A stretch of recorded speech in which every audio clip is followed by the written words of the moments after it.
Good morning, everyone. Thank you for joining us today. I'm Caitlin Myers, Training Coordinator at Sustainable Solutions Corporation. The focus of this webinar today is sustainable product innovation. Our presenters will talk about what sustainable product innovation is and how it can benefit your facility's bottom line while improving overall sustainability. Now let's get started because we have a lot of good information to cover this hour. All right, after completion of this course, you will receive 1 GBCI CEU for your LEED credentials. After completion of this course, you will also receive 1 PDH credit towards your professional certification. And a quick reminder, this presentation is copyrighted. Now, this course will help you gain an understanding of how sustainable product innovation, also known as SPI, is being utilized by forward-thinking companies to ensure their success in future markets.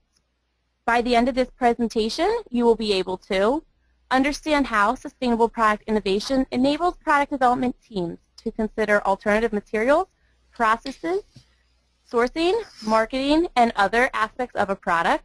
You will also be able to identify the ways that SPI can create decreased environmental impacts and costs throughout the product's cradle-to-grave life, and also explain how SPI is part of an effective long-term strategy that addresses risks, capitalizes on opportunities, and supports overall business objectives. We have 2 great presenters today. The first is Tad Radzinski, President of Sustainable Solutions Corporation and industry expert.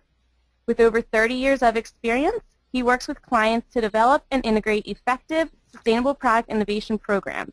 He has been instrumental in assisting Fortune 500 companies with developing more sustainable products and extended producer responsibilities, also known as EPR programs.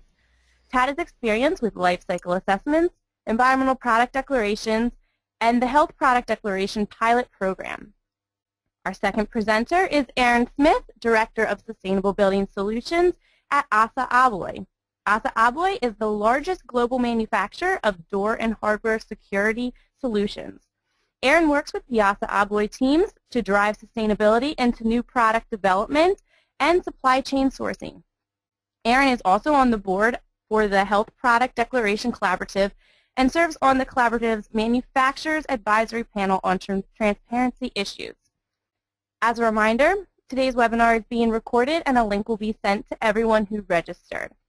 Aaron and Tad will be happy to answer your questions towards the end of the webinar, so please send your questions through the side panel at any time. And now, here's Tad. Thank you, Caitlin. I appreciate the introduction.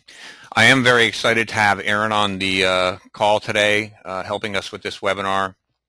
Aaron has done an amazing job at Assa Abloy, integrating sustainability into just about everything they do there.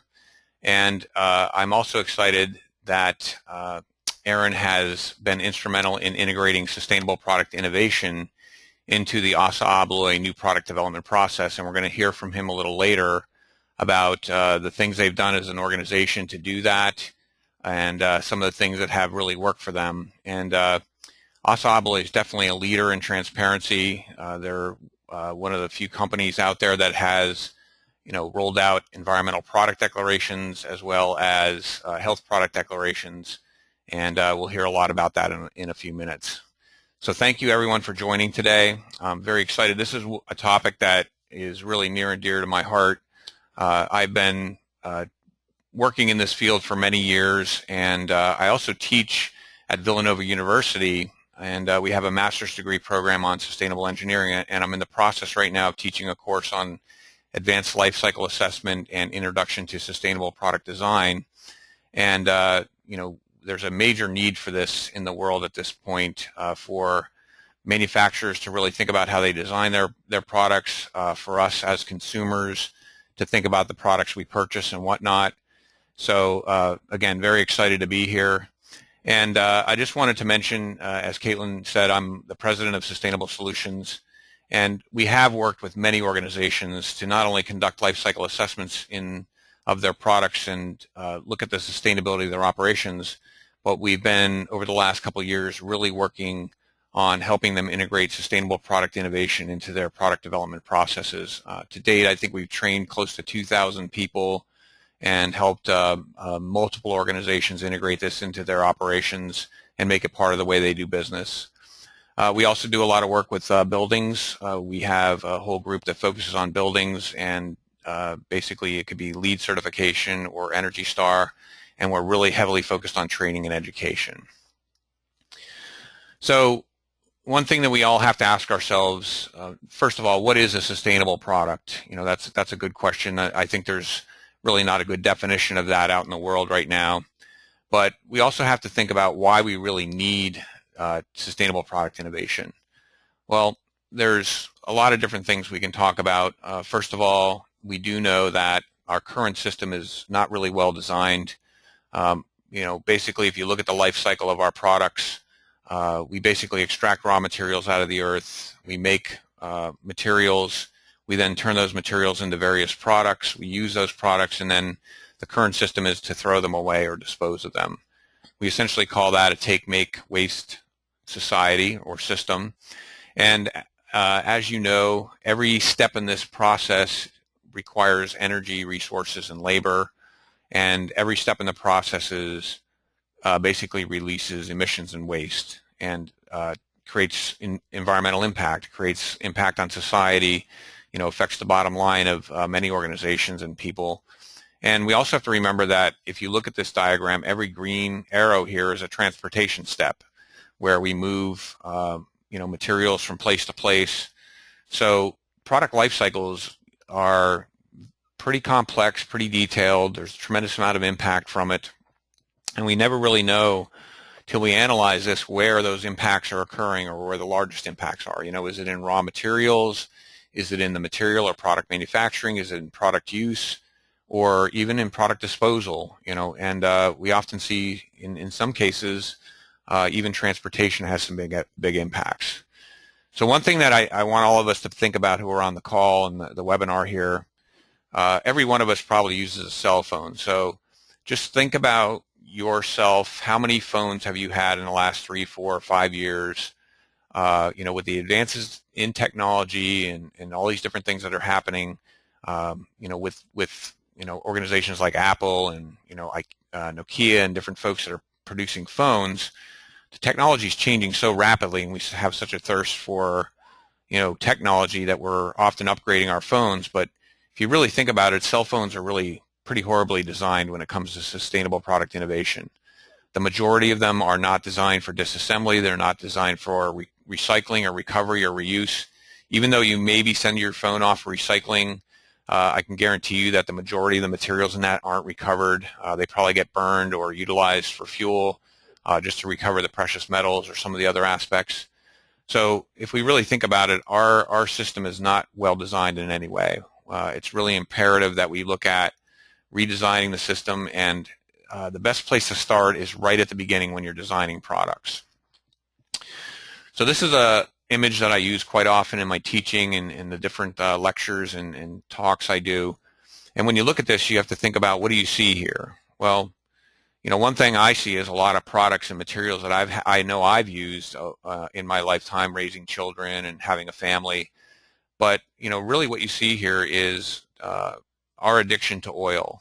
Just about every product in this photograph is required oil or some type of fossil fuels to manufacture as a raw material. And the scary thing about this only represents one household. Now, albeit if you look at it, there's a lot of kids in this picture, so it's a pretty big family. But we have to realize that right now there's a lot of different countries in the world that want to live like all of us on this call, on this webinar right now. And right now, if you think about it, there's about 1.8 billion of us that have all this stuff, have all the material resources that we all have. And if we think about the fact that there's another roughly 4.1 or 3.1 billion people on the planet that want to live like this, I think it's imperative that manufacturers like Assa Abloy and other different companies out there really start to think about how they're going to redesign their products, how they're going to create take-back programs, how they're going to integrate sustainability into the product design process right in the beginning. Assa Abloy has done an amazing job of creating some really innovative products, and Aaron will be talking about that. But again, big picture, we have very limited resources on the planet. We have a lot of people that want to have these resources and all these materials that we're all used to having, but can we really support it? Do we have the ability to provide all these goods and services without significant impact? And one thing that we really need to think about is more of a movement towards product stewardship. At least in the United States, I mentioned the cell phone example early on. If you think about it, who owns the phone after you buy it? I know for a fact that once I buy this phone, I basically own it. So it's my responsibility at the end of life to manage it. And right now I've probably got 2 or 3 of them sitting in a cabinet waiting for the right time when I know that recycling processes are going to improve, that I can send that phone off and the majority of the materials will be recovered and reused. But the majority of almost every product we use, we own it and we're responsible for it, whereas when it comes to product stewardship, the manufacturer needs to be responsible. They need to take responsibility right in the beginning when they're designing the products. They need to take responsibility at the end of life. And as a minimum, design these products that can easily be recovered and recycled and manufactured back into themselves. And we call this process, product stewardship, but obviously the way we get there is through sustainable product innovation, which I characterize as using life cycle thinking about cradle to cradle, ideally, or, as our process is set up right now, cradle to grave, on how we're going to integrate sustainability throughout that process to make these products better and to make them valuable resources at the end of life, or design them for long-term durability, design them for energy efficiency, all these various things that have to be considered when you're going through the new product development process. I know we have a number of manufacturers on the webinar today, and I would, ask you, what do you do in your new product development process? I'm sure you all work with the team. I'm sure you all, look at the various materials, but a lot of your focus is going to be on cost and available supply of materials and that kind of thing, and no one's typically thinking about the big picture when it comes to designing products. Another great aspect of sustainable product innovation is it allows you to really consider the resources you utilize and the risk you can have for a company. If you use a lot of fossil fuels or oils or certain metals or minerals, we're talking about limited resources. And I know that a lot of our most advanced technologies now rely on rare earth elements, things like tantalum and niobium, and these materials are really in limited supply. And if we don't think about that and design for the future about how we're going to recover them and reuse them multiple times over, there are going to be limitations. So really important to think about now, but also the future. And it's very good to ask these questions when you're running through your sustainable product innovation process. What resources is our company really dependent on? For an organization to be sustainable, they have to have strong economic growth for the long term. And if you run into resource limitations, or let's say oil went from $100 a barrel to $300 a barrel, how would that impact your organization or your company? Or what if there's a rare earth element you rely on that comes from another country and you can no longer get it? That can really affect your overall long-term sustainability, your competitive advantage, and that kind of thing. And that's a great thing about sustainable product innovation. It helps drive this. So some of the big market drivers right now that I see for the need to do sustainable product innovation, it's just not the big picture that there's a lot of people on the planet that want products. There's a lot of activity right now around sustainable purchasing. Our company just recently became a founding member of the Sustainable Purchasing Leadership Council, which is working to define what are sustainable products. There's also a lot of activity on identifying what is sustainable purchasing and what does it really mean. I know for a fact that government agencies are creating sustainable purchasing standards and pushing back on manufacturers to start to make better and more sustainable products. And let's not forget green buildings. Right now there's LEED version 4 is coming rapidly upon us, and right now over 300 EPDs have been published by manufacturers. It's really great these manufacturers are publishing that information, but what they don't realize now is this gives us, the consumers that are building buildings, the architects, the engineers, the owners, to basically take a look at the environmental impacts of these products. And then we can say, all right, great, you have an EPD. So now I really hope that you're using this information to design these products to reduce these impacts, because that's the next great wave that's going to come out of LEED version 4. All these folks are going to publish all this information. It's all going to be available to all of us. And then manufacturers are definitely going to have to start to use this. And I can tell you for sure, the manufacturers that actually use that information to start designing more sustainable products and reducing those impacts are the ones that are going to be spec'd and utilized in the futures. The ones that just publish an EPD to get a LEED point are going to be left in the dust, and it's critical that they use sustainable product innovation in their process. I've already mentioned the growing global middle class, and then we really have to look at energy. And you can see this image here of things that are going on in China.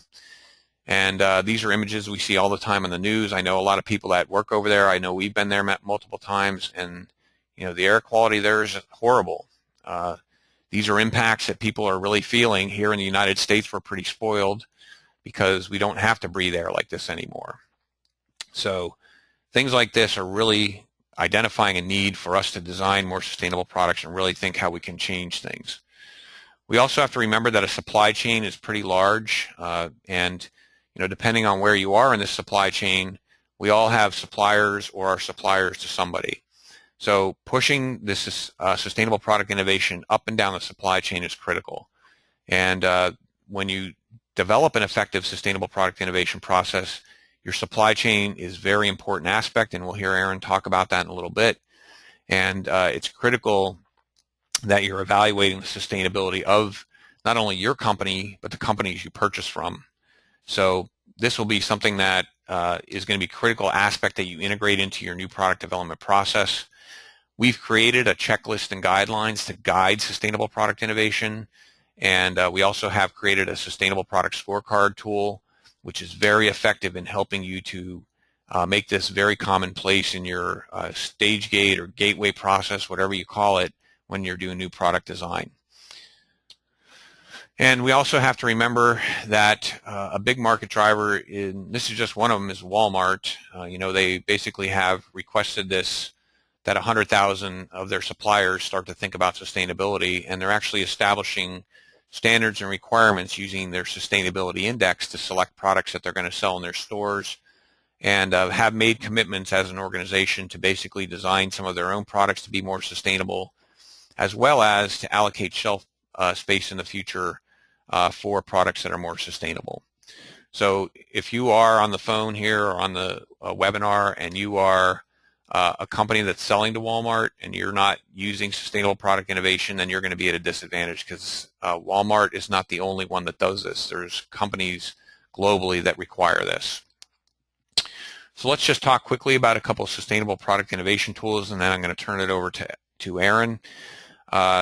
Sustainable product innovation is not just something that you pull out of thin air. There are a series of tools you utilize to basically integrate this. Number one that we often teach about is thinking about environmental design considerations. Considering what are the impacts of the product, thinking about the life cycle.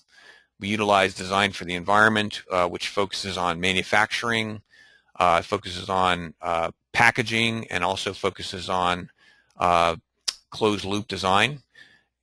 We use environmental cost accounting techniques as part of our sustainable product innovation programs that we do. Basically understanding what is the true cost of something. Oftentimes we only look at first cost, we only look at the cost of materials, but you really have to think about what are the regulatory costs, what are the costs of labor, insurance, what are the costs of impacts in the environment or risk if we're releasing some type of chemical or creating some type of waste. Thinking about designing out waste completely. Many manufacturing processes and operations are very inefficient. And, this all sounds really standard, but I can tell you I've been in this business a long time, and many companies don't think about this. I routinely, almost every day, I go into manufacturing plants with the clients we work with, and it just blows me away at some of the things they don't see and the waste and the emissions and different things that are coming out of these plants. Also gives us the ability to really understand the impacts of chemicals.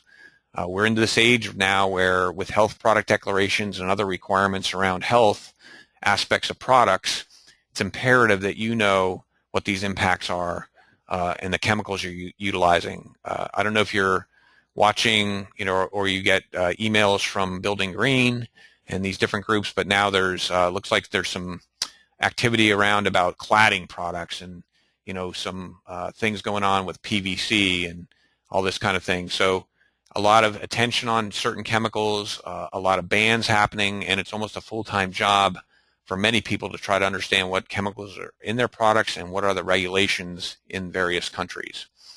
We're going to talk in a minute about life cycle assessment and the huge value of that, of understanding at least the environmental impacts. And then we're going to talk a little bit about closed loop design. If we really want to be a sustainable society, a sustainable world, we want to be able to create jobs for the masses of people that are going to need jobs in the future, we have to evolve to more of a closed loop design process where we're having a circular economy. So life cycle assessment basically is a assessment or science of identifying the environmental impacts of a product, process, or activity over its entire lifespan. Unfortunately, most of that is cradle to grave in our society now, but we really want to change that to cradle to cradle. As I showed you earlier, we think about extraction and processing of raw materials. We look at manufacturing, we look at transportation and distribution, how we use products and materials, can we reuse them, what's the maintenance required, and then what happens at the end of life. Do we recycle the material? Do we throw it in a landfill? Do we burn it? Can we disassemble it? Can we repair it? A lot of different things to be considered. Great thing about LCA, it allows us to look at multiple attributes and not just single attributes. There is a major movement now to focusing on multi-attribute analysis of products and operations. And I know for sure a company like Assa Abloy is definitely a leader in that. They're taking many steps. So definitely keep that in mind, that the age of transparency is bringing out also the age of really looking at more than just one attribute to determine what is sustainable about a product. Here's an example of the value of LCA, life cycle assessment for sustainable product innovation. This is actually a product that we worked on with the company. We actually worked with this company to create a closed loop system where they take back the materials. It's actually for a siding product. As you can see in the blue, this represents the life cycle impacts that we calculated for the baseline product. Using sustainable product innovation techniques, we were able to go through the new product development process and come up with some opportunities to integrate sustainability into the product in various aspects. One was integrating recycled content. Another one was to change the manufacturing process. And once we did that, we reran the life cycle assessment, and you can see here a really good reduction in many of the impacts that were calculated just by integrating some recycled content, changing manufacturing. There's still a lot of room on this product. There's actually work being done on packaging now and transportation, looking to go with some alternate materials. The effort is to drive these impacts down to the center of this graph as much as possible. But in this particular case, we had a 30% reduction in global warming potential just from the things we did. And that's what SPI is all about. Can we reduce these impacts? Can we make things less impactful by using these tools I mentioned earlier? So with that, I want to introduce Aaron Smith, and he's going to talk about the activities they've been doing at Assa Abloy and how they've integrated sustainable product innovation. So Aaron, welcome, and thank you very much for joining us today. Thank you, Tad and Caitlin, for having me, and good morning, good afternoon to everyone. I just wanted to level set a little bit for those of you that don't know Assa Abloy. We're a global manufacturer of doors, frames, hardware, electronic access control systems, about 300 factories globally, about $7.7 billion in sales, 44,000 employees. I handle the Americas, and we're about $1.4 billion in the Americas, about 6,800 employees, I think about 33 plants covered in the Americas. My job is really to embed sustainability throughout the organization. And we've had a good journey with Assa Abloy. We really started back in 2006. We're really pushing to institutionalize sustainability into everything that we do. So that's a quick overview, and maybe that'll help you understand some of the complexity as we go forward in this conversation. We can do the next slide.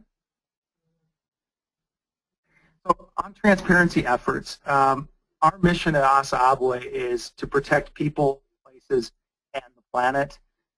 And we realized that as part of that mission, it made sense to be transparent. It made sense to look at the environmental and especially health impacts of the products that we manufacture. Many of our products are touch points in the building.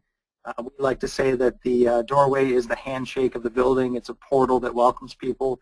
So we wanted to really understand what impacts we had on the customers that we serve.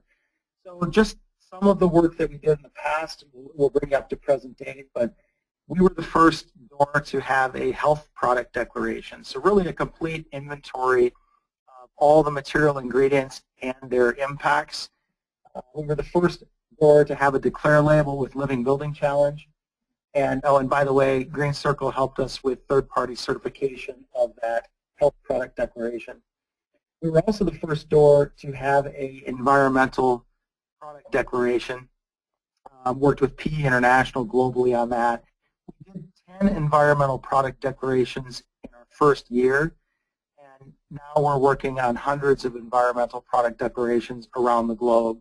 So it's been an evolution, but really starting to do the EPDs is kind of the first step, and we can talk more on the next slide about additional steps. So EPDs and HPDs really gave us a glimpse at where we are today in products. There were products that we had existing in the marketplace. Some of them were green flagship products intended for LEED, Living Building Challenge projects, Green Globes projects around the world. But we really were able to get a snapshot, and what we realized relatively quickly was that about 20% of the impact of our products from an environmental and health standard came from what we controlled in-house. About 80% of our impact came from our global supply chain. And you can see a graph from our sustainability report on number of suppliers globally. And we brought it down from 10,000, but you can extrapolate that 300 factories to over 9,000 suppliers adds another level of complexity. So one of our keys with sustainable product innovation was to drive that same thinking into our supply chain partners and make sure that they understood the goals of the marketplace. Many of you on the call are like us, and we're being hit by the marketplace. I talked about Walmart or the federal government. There's a demand for environmental product declarations in Europe currently. Conflict minerals, or we could do another couple hours on that. But our suppliers weren't understanding that or being faced directly by the market like we were. So very important to consider supply chain in all of these efforts. We'll go to the next slide. The second place where we needed to institutionalize sustainability after really building that snapshot of our products through environmental and health product declarations was in our new product development process. So we engaged with Green Circle, Sustainable Solutions Corporation, to come in and really embed sustainability into our process. We had it as a checklist, kind of a sheet off to the side where people could pull it out and say, yes, have I met these metrics? But I think we found a challenge in that being an add-on and not just integrated into our thinking from gate 0 or gate 1 in the process. We can go next slide. So when we started to integrate sustainable product innovation into the product development process, it really helped us think from a design for environment perspective, integrate life cycle thinking into product, to look at manufacturing impacts, to look at raw material source location, how the product is used during its lifetime, of course transportation and distribution of the product, and product end of life. And I can tell you we have a vast array of products, and in some cases our impact is going to come more from the raw materials phase or the manufacturing phase. In other electronic products that we make for security systems, most of the impact comes from the use phase and the energy draw of that product. So by allowing our engineering and new product development teams to look at a life cycle assessment, it allows them to focus on the hot spots in development and come out with that better product in each evolution. And again, instead of looking at the current product line that we have and doing an EPD on it, it's embedding those principles into the product development process going forward and getting better and better over time. To me, putting this into supply chain and into new product development starts to institutionalize our efforts going forward. Next slide. To give a good overview of impact, we've begun to use a sustainable product scorecard. I've got a couple things spelled out here. You can almost think of this like a lead building. Where do we get points? What's valuable? What's impactful? It could be transportation distance and looking at sourcing and receiving points toward the product in that area. It could be, and I think really key, and Tad showed that example earlier, of looking at LCA data and actually utilizing that from generation to generation. We've had a couple product lines that we've recently introduced where looking at the use phase as being our key life cycle impact, we've been able to reduce power consumption by over 96, 97% on those product lines by focusing on what's important. So Sustainable Product Scorecard is a really nice internal tool that we're able to use. Next slide. To kick off the process, we had Tad come in and train our teams. So this is a picture of the training. This was done in our New Haven factory. We had about 70 people in person and about 180 people that joined via webinar. And what was great is we were able to work with the teams and talk to them about how integrating sustainability into the stage gate process would work the best for them. To give them an understanding of what's important. Is it chemicals of concern? Is it energy use? Is it packaging or materials? But they got a really nice overview of all of the things that were important to us as an organization, and they were really able to build the Sustainable Product Scorecard, the Sustainable Product Innovation process, and integrate it into our stage gate process. That's a quick overview from me. At this point, I'll have it handed back to Tad, and we'll be available for questions in just a bit. Great, Aaron. Thank you very much for that overview. That was a great discussion about some of the things you've been dealing with and how you were able to integrate this into your process. I really like how you got the design teams involved, and I think that was definitely a critical aspect of any sustainable product innovation process, because we've been with companies where they try to create something on their own and just then force it down on the teams, and that usually doesn't work very well. So when Assa Abloy was able to get that many people together, 250 people, providing input to their process, that was huge. And that will mean now, as they implement this across the board for all their different products and different design teams and whatnot, that they will have had a hand in the process and they feel some ownership for that. And that's a really critical piece of all the training we do and all the different aspects that we focus on as we develop the Sustainable Product Scorecards and the checklists and guidelines, which are customized to every company and every process that they use. So I want to basically wrap this up a little bit with a discussion just around the need for moving to a closed loop or circular economy. And this is something that I've been talking about for many years, and I actually did a TED Talk on this last year about why there's such a need to move in this direction. As a disposable society, we've identified all the issues, but we really have to think about big picture here, and that the fact that there's, you hear on the news every day, there's all these countries where unemployment's really hard, there's all these young people that aren't finding jobs. We do have a society too where, we basically, a company lays people off and their stock price goes up, which is really not, in my mind, a very sustainable thing. So I think that if we can utilize sustainable product innovation, and part of that is creating this closed loop economy, would be really huge. And if we can take products back and, basically recover the materials and turn them back into the same or similar product, that's definitely the direction we want to go. And I think that's going to create many jobs for people. It's also going to ensure sustainability of, our systems and our planet and our economic system.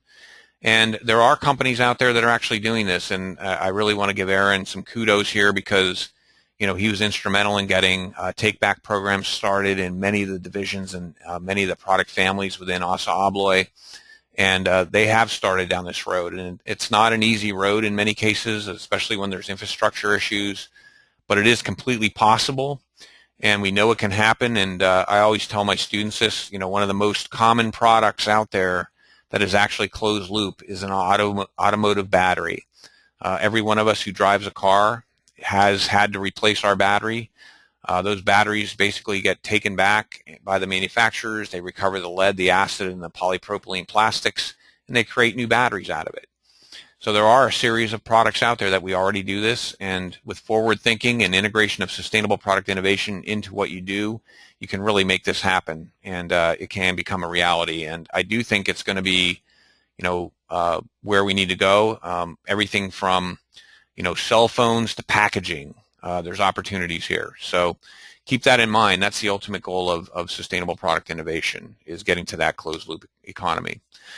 So this wraps up the slides we wanted to cover, and we're going to go into questions and answers here in a minute. Please keep your questions coming in. We have quite a few that we've gotten already, and really appreciate the questions that you ask, because it makes this very interesting. But as Caitlin had mentioned, this does qualify for both CEUs and PDHs for if you're a lead AP or a professional engineer.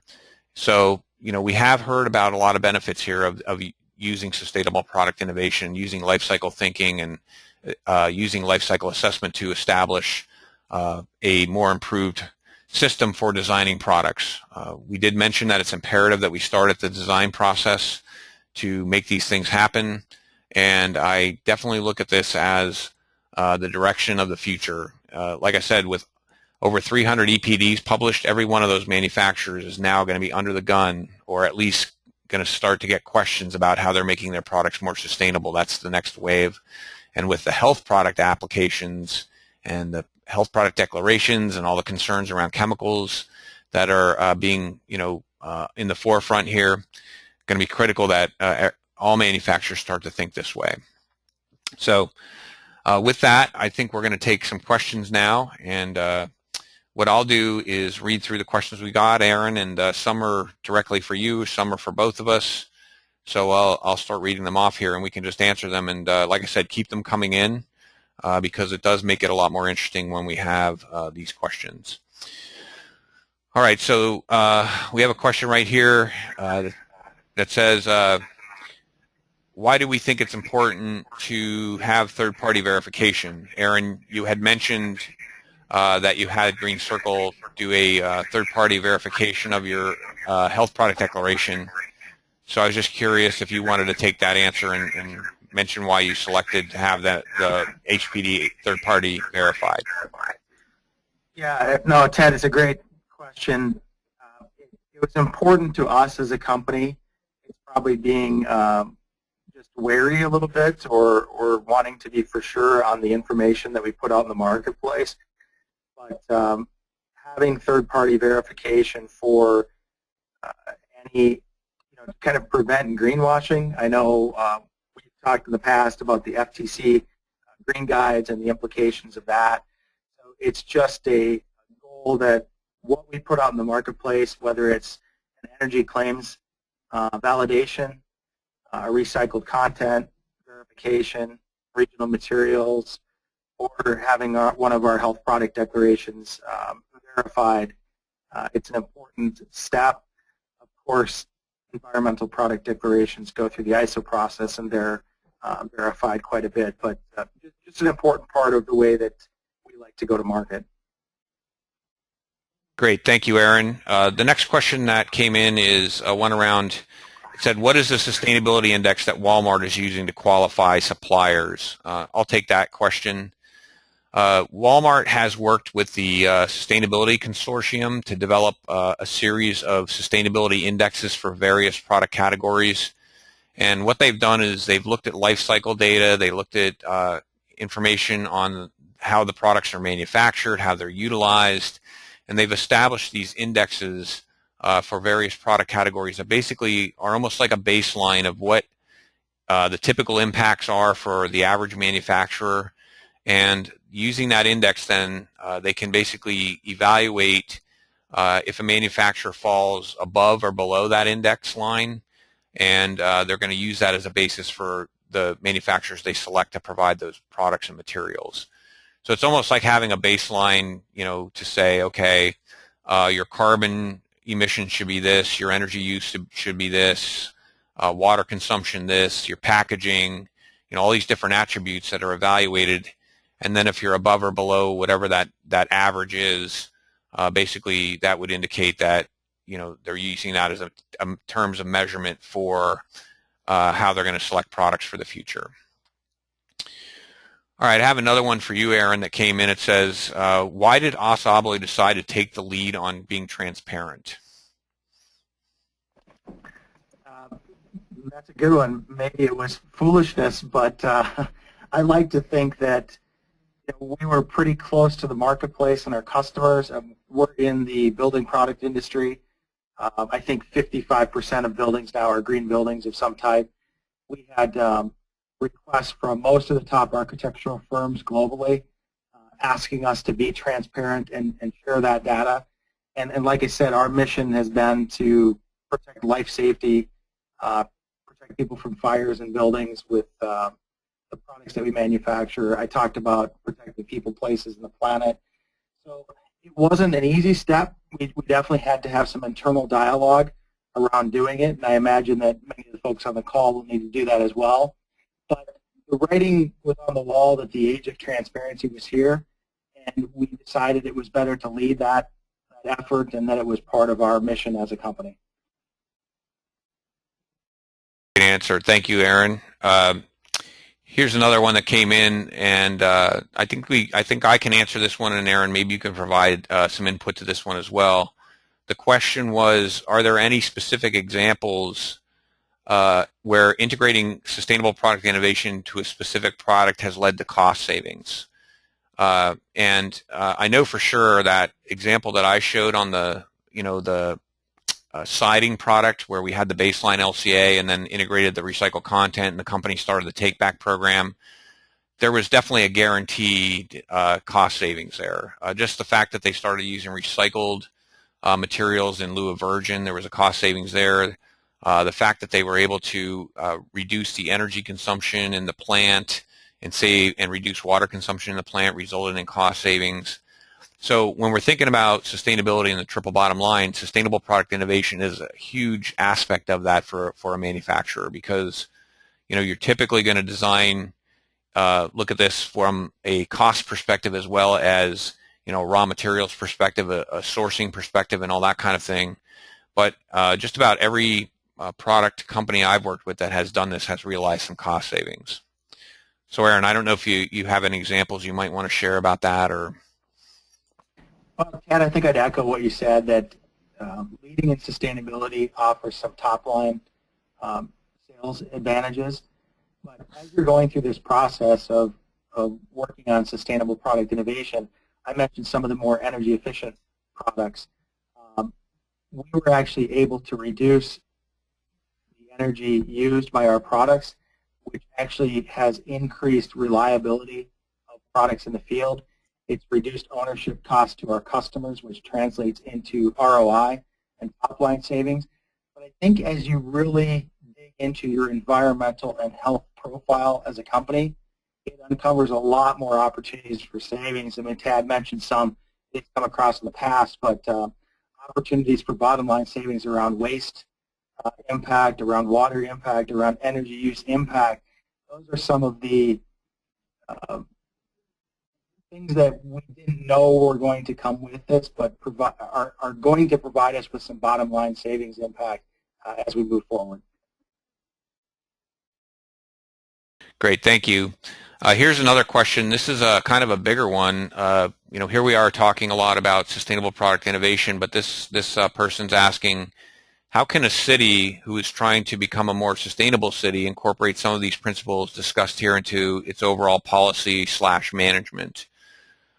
I think I'll start out with this. I think that if you're going to try to improve the sustainability of, say, the purchasing you're doing in a city, and think about all the purchasing that goes on in a city. I mean, all the products that are used, and just to run all the infrastructure, and basically run the various departments and whatnot. We would typically recommend, in this case, establishing a sustainable purchasing program or sustainable product program, and pushing back to your manufacturers and actually asking them or demanding of them to start, looking to design more sustainable products. And one way you could start that is to look at your spend. Where's your biggest spend as a city, and look at those different product categories and different products you're utilizing.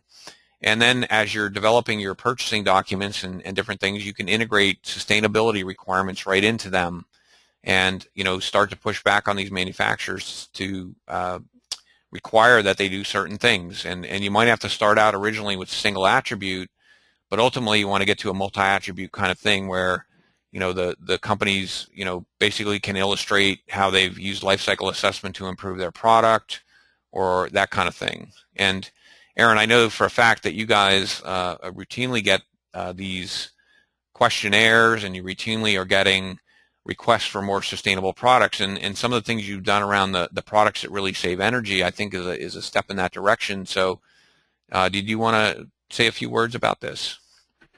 No, I could add a couple things, but Ted, I think you're right that it all happens at the purchasing level, and it doesn't need to be a case where you're building a brand new building. It can be the products that you buy every day. It can be products for retrofit. But there's been so many changes in the marketplace, so many companies that are moving in this direction. You can definitely make better informed choices about environmental and health impacts of the products that you purchase every day. Really change the complexion of your sustainability program in any city. And we're seeing there's a lot of great success stories out there with cities. I think Multnomah County out in Washington State has some great programs. The state of Minnesota has some really sustainably preferable purchasing. And of course the federal government has some great programs, but I get those every day, and we're happy to answer those questions, and I think you'll find many, many manufacturers that are as well, and it'll help inform you to be a better purchaser and really make a difference. Yeah, every one of us actually is a purchaser if you think about it, and in reality, all of us can start, with just the everyday purchases we do in our personal lives or in our place of business. You can definitely look at if there's certain products you like to use, you can definitely look at the manufacturers that are doing them, and I strongly encourage people to not only look at quote unquote the claims for a green product, but to really look at the manufacturer themselves. Do they have a sustainability program? Are they really truly working to reduce impacts and not just doing something for a marketing perspective? And utilize that as part of your own purchasing. Whether you're buying a pair of shoes, or if a lot of people like to run and things like that. So looking at companies like a Nike or an Adidas, there's things you can do, and start to make those selections. And I encourage people also to let the manufacturers and the companies you're buying from know. And if they're not doing things you're happy with, tell them that. Or if they are doing really good things, you want to tell them that, because in this world, the market, the companies are going to make and provide the products that we want. And if we demand more sustainable products, it's definitely going to help the more we ask for that. All right, we got a couple more here, Aaron. Let me just get caught up here. I wanted to ask about, here's a question. Oh, it said just in addition to some cost savings, were there other benefits of the SPI program that you saw as you're starting this process, of developing, integrating it into your gateway process, and, using that SPS scorecard? Was there any other benefits that you are seeing immediately? Well, I think the dissemination of knowledge within the organization about what's wanted in the marketplace around sustainability was one of the most impactful things. And whether that was a chemicals of concern or a red list issue, whether it's a environmentally preferable purchasing policies that are out there in the marketplace, a preference for post-consumer recycled content, but really driving those home so that when people are starting to create a new product line, or looking at value add, value engineering, or an existing product line, they have all those metrics in front of them and can kind of consider each and how that new product might have an impact. So I think it's the knowledge institutionalized into the organization that's really invaluable. And taking it from the sustainability leader in the organization, one trying to drive that message home, to it's an entire division within the corporation that's really taking that message to heart. Yeah, great. Thank you. Another question that came in is, what are some common challenges faced when first beginning to implement sustainable product innovation? I know one of the big challenges that we've seen, we've worked with quite a few companies on this, and there's not a lot of companies out there doing this. They may have a stage gate process or a new product development process. But probably one of the biggest challenges that I've seen is that even though companies have these processes, whether they call it stage gate or new product development or whatever, it's oftentimes a lot of groups and a lot of different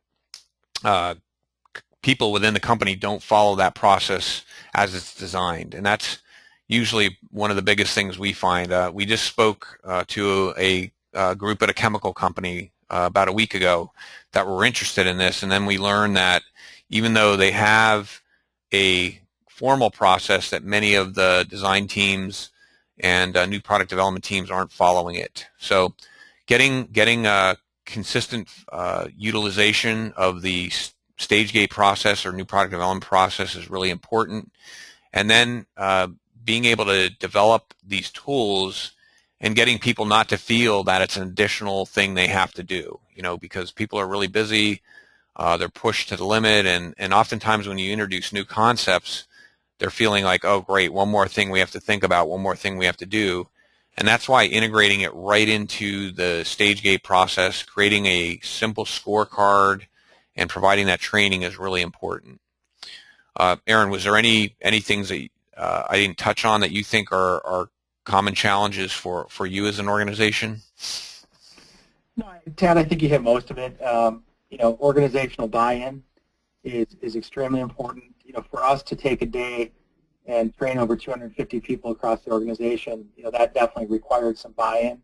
So I think it's really getting your organization to understand where the marketplace is going, what the requirements are.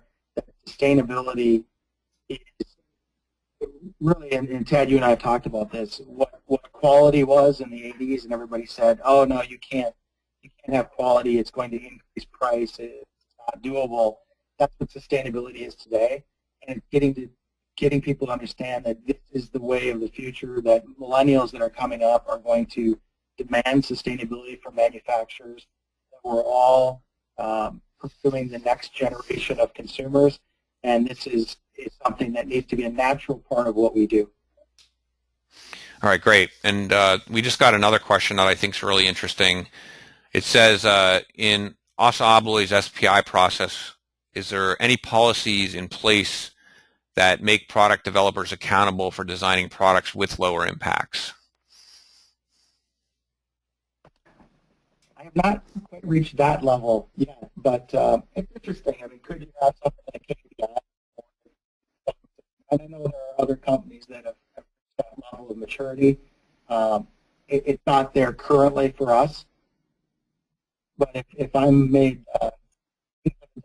it's definitely a key metric that can be driven. Yeah, well, I think one thing that does hold people accountable is when you have just about every new product development process is going to have a senior level management person that's kind of overseeing the process or basically responsible for signing off on as you move from one stage and to the next. And the reason they call it stage gate is because a gate means that there's a stop point where there has to be an evaluation. And I think that one of the best ways to make people accountable is for management to really hold the line and make sure that those sustainable product aspects of the checklist have been utilized, and that the different folks are being held accountable for actually doing the things in the gateway process or new product development process, whatever you want to call it. I have seen that in some cases this can be an area where it's lax, but if the process works right and you do have full management commitment, and the fact, Aaron, that you were able to get that management commitment to train all those people shows that they're taking it pretty serious. So I feel that, you know, as you guys continue to implement this, you'll see that your senior managers are going to be basically be making sure that this gets done. And I think that's a really good, even though it's not a formal policy or anything, but I do think there are checks and balances to make sure it happens. All right, it looks like I have one more here, and then we're going to wrap it up. It just says, are there any opportunities in sustainable product innovation? Like, what are some things you can do to get quick wins? One thing I do see for quick wins is, you know, number one, you want to have the training to do, you know, integrate this. But a real quick win is when you can start to get people thinking about products and things they can do right away. For example, when we worked with the Assa Abloy folks, there were teams there that were actually, you know, in the middle of designing new products, and they were basically integrating these things they thought of and learned in class right there. They were coming up with new ideas on how they can modify the product. They were coming up with new ideas on maybe how they transport the product, different raw materials, trying to make the products designed for disassembly. And that, to me, was one of the most exciting things out of that whole day, when we saw people really embracing it immediately. And oftentimes, like I said, if you can get some cost savings, that's a quick win, you know, where you can basically look at reducing packaging, or you can look at, you know, maybe considering alternate raw materials, or even dematerializing the product to use less materials. Those typically end up being quick wins. So, Aaron, any thoughts on that? Anything else? Not that. I think you covered most of it right there. All right, well, great. It looks like we're at the end of our webinar time, so I want to really thank everybody for joining today. And Caitlin, I'm going to turn it back over to you. Great. Thank you both, Tad and Aaron, for everything here. I just wanted to let you all know about our next webinars coming up. We have two great webinars coming up. One is Enhanced Building Optimization with Energy Modeling. That will be presented by Mike Campbell and Tad, as well as Tad is having another webinar, Strengthening Internal Support for Sustainability Initiatives. You can register at the link below. And also, we will be sending out a recording of today's presentation and the presentation slides to everyone who registered and attended. So please feel free to contact us with any further questions. And also, don't forget to let us know if you would want this presentation to be conducted at your organization specifically for you. And last but not least, wanted to remind everyone about our seminar coming up in January, because our May Corporate Responsibility Revolution Strategy to Success seminar was very successful. We have been receiving requests to host this seminar again, and the next one will be on January 28th in Philadelphia. And just a reminder, this is a hands-on, action-oriented workshop that will help attendees create and implement a corporate responsibility plan that supports a successful business strategy. For more information, you can go to the website listed on the slide. Thank you all for attending today's webinar, and have a great day.